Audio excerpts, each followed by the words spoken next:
Hello viewers, welcome back to our channel Adroid Combo Work. So today we will be learning a chapter from chemistry class 10th, first chapter chemical reactions and equations. In the first slide we will be learning about the chemical equations and balancing chemical equation. This chapter is one of the easiest chapter in chemistry.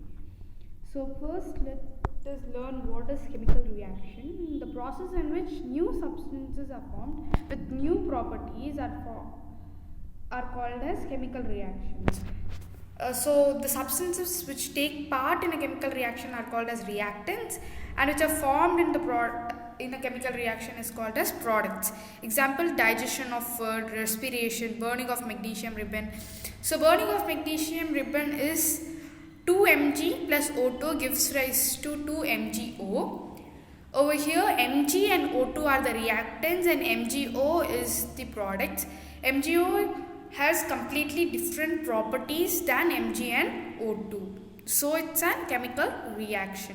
All the chemical reaction involves a change in state, change in color, change in temperature and evolution of gas. Or any one of these can occur in a chemical reaction. So ways of representing a chemical reaction.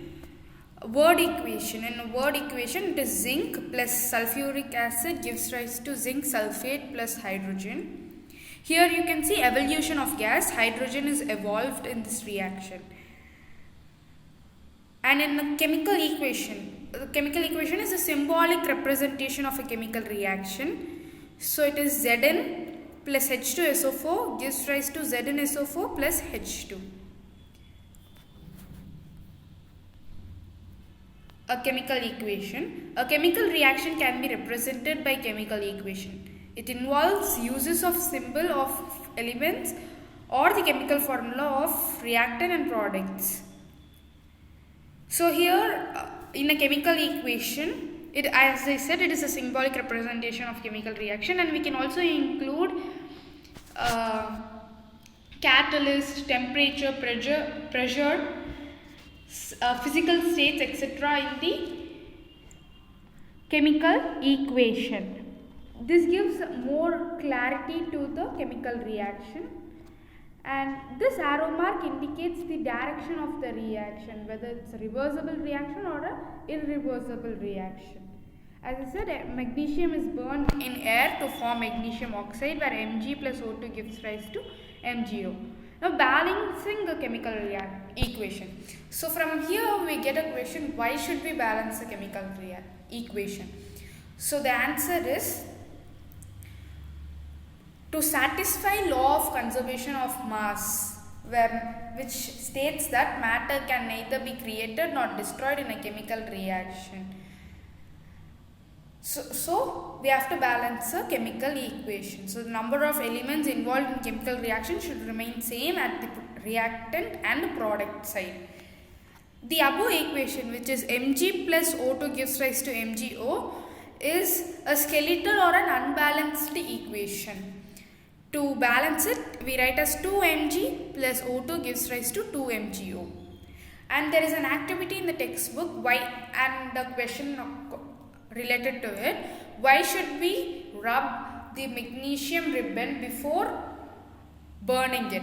So we have to rub to clear the coated magnesium oxide, and a stepwise balancing hit and trial. So it is the process of making the number of different types of atoms equal on both the sides of an equation, and it is called as balancing of equation.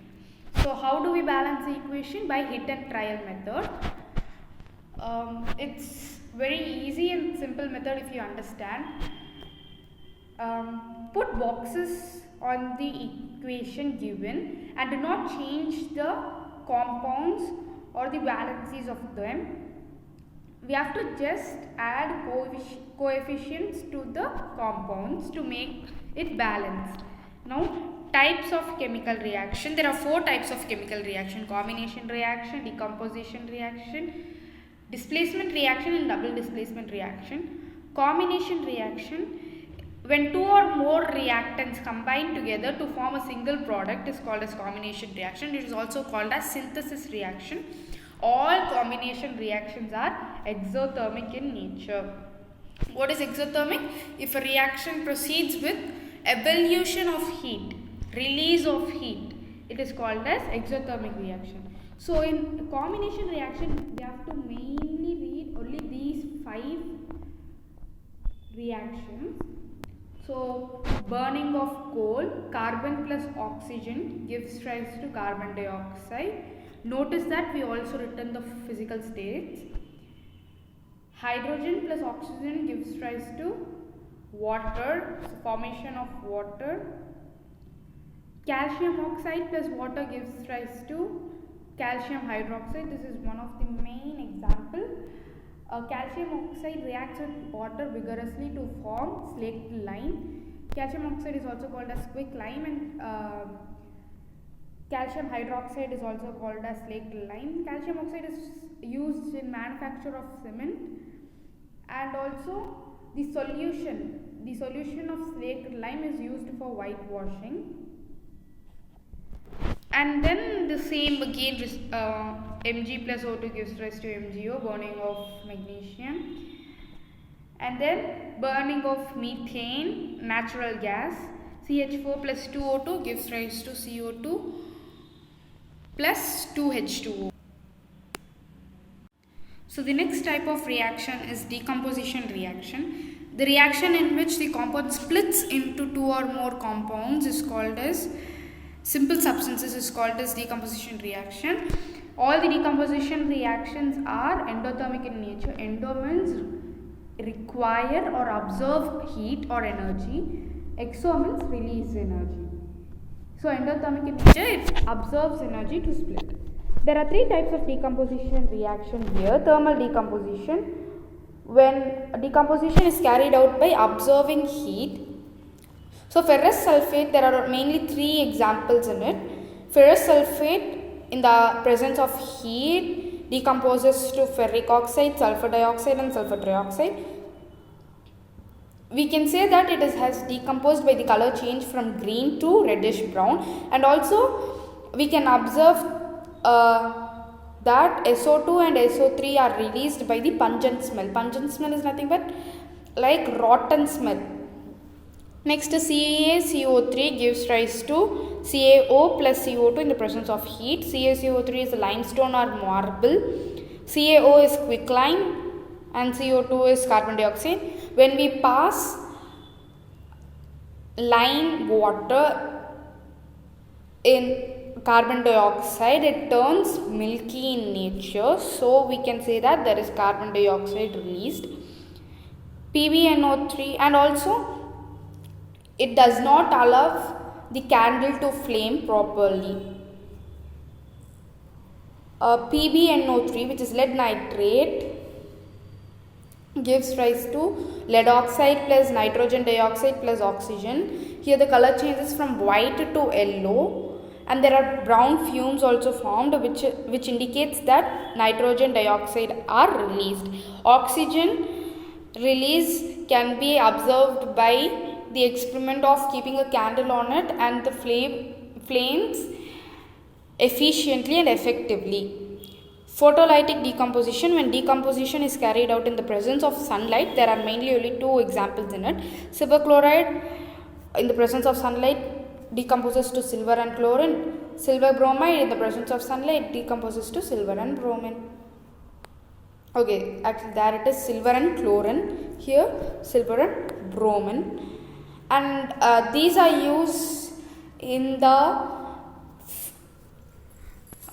black and white photography, and also generally silver chloride and silver bromide are stored in dark colored bottles to avoid the contact with sunlight. If these are exposed to sunlight, then they will decompose this into silver metal and chlorine or bromine. So they are always stored in dark colored bottles. Next is electrolytic decomposition. When decomposition is carried out by passing electricity, we have an activity here.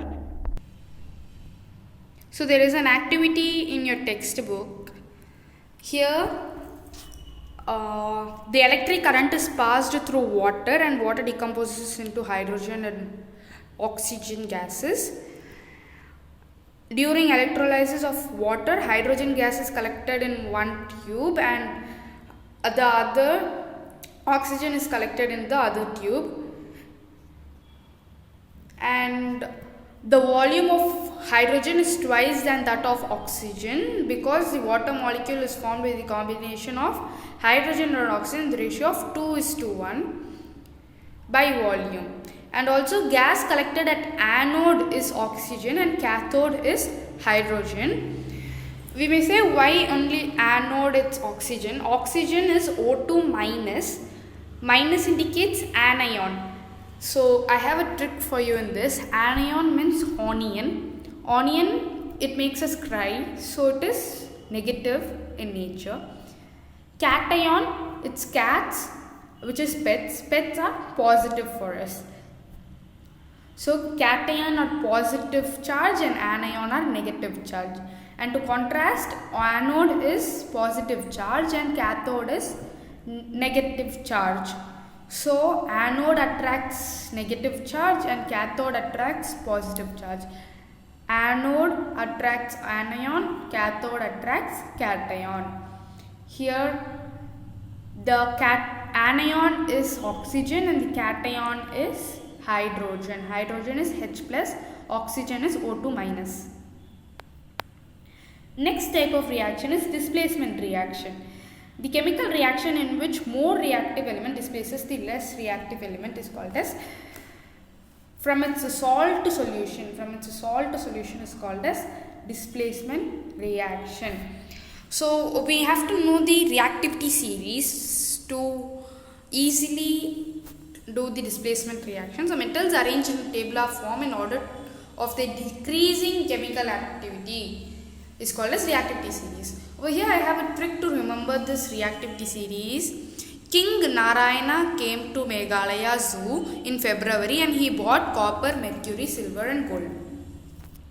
So King indicates potassium, K, Narayana, Na, sodium, came, Ca, calcium, Meghalaya, Mg and Al, both includes in Meghalaya, magnesium and aluminium, Zoo, Zn, zinc, February, Fe is iron, the first letters are iron, and how you spell it is like Feb. So Pb also comes in it, and H, He is H, hydrogen.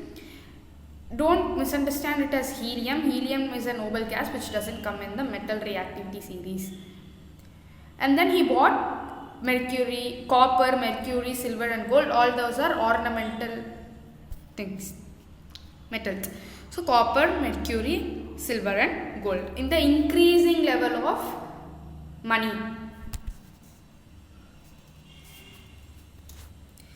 We have few examples for displacement reaction. Fe plus CuSO4 gives rise to FeSO4 plus Cu. Most of the displacement reactions gives color changes. So here it is blue to green, and Zn plus CuSO4 gives rise to ZnSO4 plus Cu. Gives blue to white. So blue is CuSO4 and ZnSO4 is white in color. You may say, what is this AQ? AQ is aqueous state, which is dissolved in water. The concentration is decreased, so it is called as aqueous. Liquid is, its natural state itself is liquid, like water. Water is naturally in liquid state, but CuSO4 is solid, which we are dissolving in water to reduce its concentration, so which is aqueous in state. So Pb plus CuSO4 gives rise to PbSO4 plus C, that is blue to white in color. Then lead plus copper chloride gives rise to lead chloride plus copper, so it is blue green to white to color. Next, the last type of reaction is double displacement reaction. A reaction in which new compounds are formed by mutual exchange of ions between two compounds is called as double displacement. There are two types of double displacement: precipitation reaction and neutralization reaction. So a precipitation reaction is nothing but one of the product in the reaction is insoluble salt, which is the precipitate. One of the product in the reaction is insoluble salt. There are mainly only 3 examples for it, for precipitation reaction. Na2SO4 plus BaCl2 gives rise to NaCl plus BaSO4. BaSO4 is the precipitate, and we have given downward arrow mark which indicates it settles in the bottom.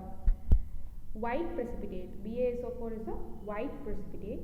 AgNO3 plus NaCl gives rise to AgCl plus NaNO3. AgCl is a white precipitate. Rest all are in aqueous state. PbNO3 plus 2Ki gives rise to PbI2 plus KNO3. Here PbI2, which is lead iodide, is the precipitate, yellow color precipitate. Rest are white color precipitate. Here it is yellow color precipitate. Neutralization reaction. When an aqueous solution of an acid reacts with base to form salt and water is called as neutralization reaction.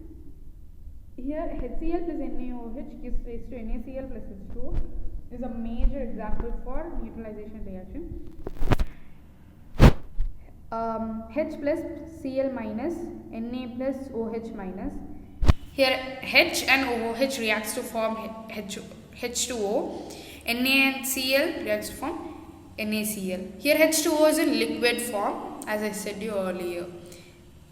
Now oxidation and reduction. Oxidation, it is the addition of oxygen to a substance, is called as oxidation, or you can also say it is removal of hydrogen. Addition of oxygen or removal of hydrogen.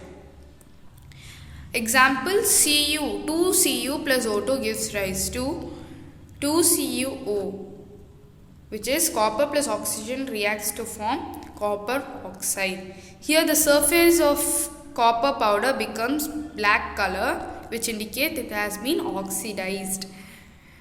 Here oxygen is oxidizing agent and copper is reducing agent. As I said, oxidation is addition of oxygen. So just like LIC agents, here oxidizing agent is which gives oxygen for the other component to become oxidized. Reducing agent means it takes oxygen. It takes oxygen from another component and it makes that the other component to become reduced. So this will be more clarified in the upcoming things. So next is reduction, the addition of hydrogen to a substance or the removal of oxygen from the substance. Over here H2 is oxidized and CuO is reduced. So what can you say? CuO is the oxidizing agent and H2 is the reducing agent. Okay. As both occur together, it is called as redox reaction. So in a reaction, if one reacting is getting oxidized and the other is getting reduced, it is called as redox reaction. There are few examples like ZnO plus C gives rise to Zn plus CO. Over here ZnO is getting reduced, which is it is an oxidizing agent, and C is getting oxidized, which is reducing agent. So oxidation means reducing agent, reduction means oxidizing agent. I hope you are clear with it. If you are not, please mention it in the comment section. And then MnO2 plus 4HCl gives rise to MnCl2 plus 2H2O plus Cl2. And then PbO plus C gives rise to Pb plus CO2. Now we have effects of oxidation in daily life. It's corrosion and rancidity. Corrosion, when a metal is exposed to a substance such as moisture, etc. for some time and they are getting hydrated, oxide is formed which weakens, is called as a corrosion. And also a few examples are rusting of iron, black coating on silver, green coating on copper. So they are called as corroded, and some are the examples of corrosion. We can prevent corrosion by galvanization, electroplating or painting. So it is a process in which metals are eaten up gradually by the action of air, moisture or chemicals on the surface. It weakens iron, steel, causing damage to car bodies, bridges, etc. Aluminium do not corrode because aluminium is covered by a layer of aluminium oxide. This aluminium oxide always protects it from further corrosion. Okay, and so also higher reactivity serine elements corrode each other. Now these are the equations for the examples given before. Rusting of iron, 4Fe plus 3O2 plus XH2O. So we don't know the number of water molecules, gives rise to 2Fe2O3 plus XH2O. So it is rust, hydrated ferric oxide, which is reddish brown in color. Corrosion of copper, which forms basic copper carbonate, which is green color. Corrosion of silver metal, when Ag, which is silver, is exposed to air, it gets a black coating of Ag2S, which is silver sulfide, and it is black in color. Rancidity is a slow oxidation of oils and fats. Rancidity can be prevented by adding antioxidants to the food containing fats and oils. We can see that like Lay's packets, it has nitrogen filled inside it to prevent it from oxidation. The taste and odor of the food materials containing fat and oil changes when they are left exposed to the air for a long time. It is called as rancidity. So few examples are: by packing fat and oil containing foods and nitrogen gas. Examples are BHA, butylated hydroxyanisole. And how can we prevent it? By packing fat and oil containing foods in nitrogen gas, as I said. By keeping food in refrigerator, by keeping food in airtight containers, that's not airtight containers. By keeping food or storing food away from light. So this is light and that is tight. In the third form it is light. So this is the example. This is an oil-rich food, chips. So I have few tricks for this chapter to tell you. To remember valency of sulfate, SO4, carbonate, phosphate, nitrate and chloride, we have a trick. We all know the acids, right? H2SO4, H2CO3, H3PO4, HNO3, HCl. We all remember it as we learned from the previous classes too. So we know that hydrogen valency is 1 already. The number of hydrogens present in the acid of sulfate, carbonate, phosphate, nitrate and chloride is the valency of it. So here H2SO4, so its SO4's valency is 2. H2CO3, so CO3's valency is 2. H3PO4, so PO4, phosphate valency is 3. HNO3, so NO3 valency is 1. Cl valency is 1. HCl, so Cl valency is 1. And also we have to name this corrosion of copper, gold and silver, iron. We have to name it with another name. So copper, we say copper is corroded. Gold and silver, we say gold is tarnished. Silver is tarnished. Iron, we say iron is rusted. Next, by crisscross method, we can find the compound of BaSO4, etc. We can find any compound like BaSO4 is, Ba valency is 2 and SO4 from here it's 2. So Ba2SO4 taken twice, it's wrong. So 2 gets cancelled, so we say BaSO4. H2O, so H and O if you take, H valency is 1, O valency is 2, so crisscross method and H2O. And as the previous did. Cation means cats, which is pets and positive. Anion means onion, which is negative. But in contrast, anode electrode is positive and cathode electrode is negative. So anode electrode attracts anion, cathode electrode attracts cation. And also I wish to say that by reactivity series, we have to also say here, if there is a reaction called Ag plus H2SO4 gives rise to, the answer will be no reaction, because Ag is less reactive than hydrogen. It cannot displace hydrogen. So Ag plus H2SO4 gives rise to AgSO4 is wrong. Ag plus H2SO4 gives rise to no reaction. There will be no reaction takes place. So remembering the reactivity series is really important here. By the clue I gave, I guess it is easy for you, and that's all is the chapter. If any doubts, please mention it in the comment section. Until then, signing off, bye. And if you didn't subscribe my channel, subscribe it right now and turn on the bell icon to get the notifications of my upcoming video. Bye bye.